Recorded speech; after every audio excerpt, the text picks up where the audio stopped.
Assalamu alaikum, my dear students. My name is Mohammad Raheel Sabar, your biology instructor for grade 12. So आज के इस lecture में हम discuss करने जा रहे हैं चैप्टर 25 की एक्सरसाइज को, जिसमें हम कवर करेंगे चैप्टर 25 की बुक की एक्सरसाइज के एमसीक्यूज को और शॉर्ट क्वेश्चंस को। तो आइए इसको हम कवर करने की कोशिश करते हैं।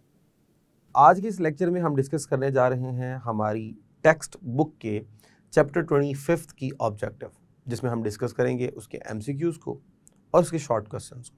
तो आइए स्टार्ट करते हैं from the MCQs. The study of the relationship of an organism to their environment is known as biology, ecology, zoology, mycology. So environment को और लिविंग ऑर्गेनिज्म के दरमियान रिलेशन को जब डिस्कस किया जाए तो वो इकोलॉजी होता है। हाँ, अगर लिविंग ऑर्गेनिज्म को स्टडी किया जाए वो बायोलॉजी होता है, एनिमल्स को स्टडी किया जाए वो zoology होता है, माइकोलॉजी मीन जब आप फंगी को डिस्कस कर रहे हो। सो the next one is similar group of individual who can interbreed and produce organisms of their on kind forms. So the option is population, community, species, succession. तो answer हमारे पास बनेगा species, क्योंकि हमेशा जो हमारे पास ये जो अपर डेफिनेशन मेंशन है ये स्पीशीज को मेंशन करती है कि very similar organism which can interbreed among themselves and produce fertile offspring. जब हम पॉपुलेशन की बात करते हैं तो ये ग्रुप ऑफ स्पीशीज होता है। जब आप कम्युनिटी की बात करते हैं सो इसमें हम बात करते हैं ग्रुप ऑफ डिफरेंट पॉपुलेशंस या डिफरेंट स्पीशीज। और सक्सेशन ये बेसिकली एक प्रोसेस होता है जिसमें एक प्रीवियस कम्युनिटी जो कि हाईली अनस्टेबल होती है वो स्टेबल कम्युनिटी की तरफ मूव करती है।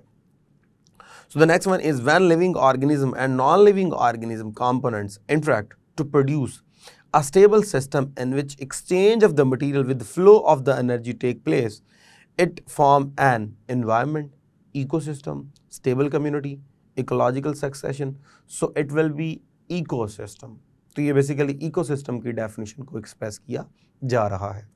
So the next one is the living organism which can prepare their own food are options हैं जी, predator, parasites, producer and prey। तो आइए अगर हम बात करें प्रेडेटर्स की तो ये एक ऐसा इंटरेक्शन है जिसमें एक ऑर्गेनिज्म दूसरे ऑर्गेनिज्म को मार कर खा जाता है। पैरासाइट एक ऐसा इंटरेक्शन है जिसमें एक लिविंग ऑर्गेनिज्म दूसरे लिविंग ऑर्गेनिज्म से फूड लेता है और उसे नुकसान देता है। प्रोड्यूसर्स बेसिकली वो ऑर्गेनिजम्स होते हैं which can prepare their on food and they convert simple inorganic substances into complex organic substances. Examples हैं अलगी एंड हमारे पास प्लांट्स। सो जो डेफिनेशंस है ऊपर जो मेंशन की गई है वो प्रोड्यूसर की डेफिनेशन पे पूरा उतरती है। सो हमारे पास यहाँ पे जो आंसर होगा ये होगा producers. Next, the living organism which can prepare their own food but obtain ready-made food from the others are primary and secondary consumer, secondary and tertiary consumer, only primary consumer and consumer। तो याद रखिएगा वो consumers होंगे चाहे वो primary हो, secondary हो, tertiary हो, they are depending upon other living organisms, तो they will be consumers। Next हम चलते हैं जी शॉर्ट क्वेश्चंस की तरफ। The first one is what is biogeochemical cycle?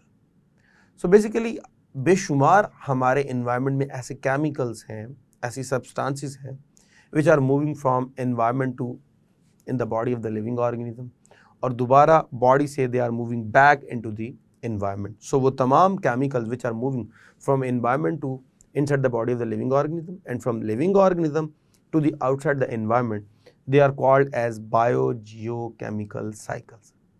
और इन biogeochemical cycles में अगर हम cycles को डिस्कस करें कि कौन कौन सी एग्जाम्पल्स हैं तो carbon cycle, nitrogen cycle, water cycle, ये हमारे पास बहुत बड़ी बड़ी एग्जाम्पल्स हैं इसमें। नेक्स्ट है जी sketch the main steps in the nitrogen cycle. तो डायग्राम में अगर आप गौर से देखें तो आपकी बुक की जो हमारे पास एक स्केच थी हमने वही आपके सामने रखी हुई है। इस स्केच में अगर आप गौर से देखें तो आपको यहाँ पे डिकम्पोजिशन का स्टेप भी नज़र आ रहा होगा, नाइट्रोजन फिक्सेशन का स्टेप भी नज़र आ रहा होगा, नाइट्रिफिकेशन का स्टेप भी नज़र आ रहा होगा और डीनाइट्रिफिकेशन का स्टेप भी नज़र आ रहा होगा। तो आपने इस बुक की इसी डायग्राम को या कोई और डायग्राम जिसमें ये सारे स्टेप जो है वो कवर हो रहे हों, आपने उसको स्केच करना है। So the next one is define grazing. So बेशुमार एनिमल्स हमारे पास ऐसे हैं जो कि ग्रास को फीड करते हैं। मिसाल के तौर पर रैबिट्स हो गए, शीप, काउ, बैफलोज और भी बेशुमार हमारे पास एनिमल्स हैं जो कि फीड करते हैं ग्रासेस को। सो वो एनिमल जो ग्रासेस को फीड करते हैं they are called as grazers. और इस प्रोसेस को जिसमें वो घास को खाते हैं, this phenomena is called as grazing. Next है what percentage of the sun energy reaches to the plants. तो याद रखिएगा सिर्फ 1% एनर्जी जो है वो टोटल एनर्जी का only 1% will be trap by the plants, और वो इस 1% एनर्जी को यूज़ करते हैं और कन्वर्ट करते हैं इनटू केमिकल एनर्जी। जबकि बाकी जो 99% एनर्जी है वो डिफरेंट जो है वो जगहों पे यूज़ हो जाती है। उसमें से अच्छा खासा पोर्शन रिफ्लेक्ट हो जाएगा, कुछ सॉइल को जो है वो हीट अप करने में यूज़ हो जाएगा, कुछ एवापोरेशन करने में यूज़ हो जाएगा। तो इस तरह जो है वो डिफरेंट एक्टिविटीज़ में 99% एनर्जी लॉस हो जाती है। सिर्फ 1% एनर्जी ही ट्रैप होती है by the plant which convert this energy into the chemical energy. So next is what is ecology.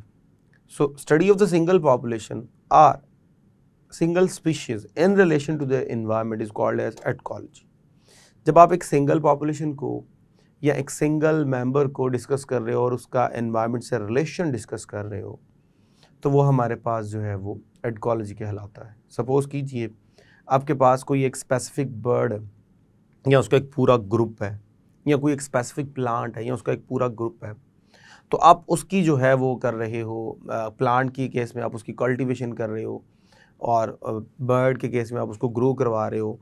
फिर उसके इन्वायरमेंट से इफ़ेक्ट्स देख रहे हो, इन्वायरमेंट से वो क्या रिसीव करता है और इन्वायरमेंट में क्या पॉजिटिव और नेगेटिव इफ़ेक्ट्स डालता है। तो ये जो लिविंग ऑर्गेनिज्म का, एक सिंगल लिविंग ऑर्गेनिज्म का या उसके ग्रुप का इन्वायरमेंट से जो रिलेशन होगा, it will be ecology.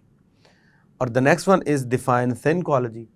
So it's all about study of relationship of different communities with environment. So different communities का जब आप environment से relation discuss करते हो, so वो आपके पास synecology कहलाता है।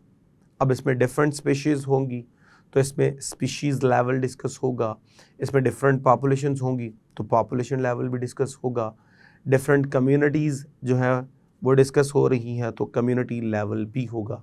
यानी synecology को आप 3 लेवल्स पे डिस्कस कर सकते हो, स्पीशीज़ लेवल और पॉपुलेशन लेवल और कम्युनिटी लेवल। सो इस तरह हमारे पास इसके शॉर्ट क्वेश्चंस भी कंप्लीट हुए। सो इसमें हमने कंप्लीट किए बड़े इंपॉर्टेंट MCQs और बहुत इंपॉर्टेंट शॉर्ट क्वेश्चन जो कि पास पेपर्स के पॉइंट ऑफ व्यू से बहुत ज़्यादा इंपॉर्टेंट है, बहुत जगहों पे पूछे भी जा चुके हैं। तो आपने इनको अच्छे से लर्न करना है ताकि आपके पेपर्स अच्छे तरीके से कवर हो सके। सो अब तक के लिए इतना ही, इजाज़त दीजिए for next lecture. Thank you very much. अल्लाह हाफिज़।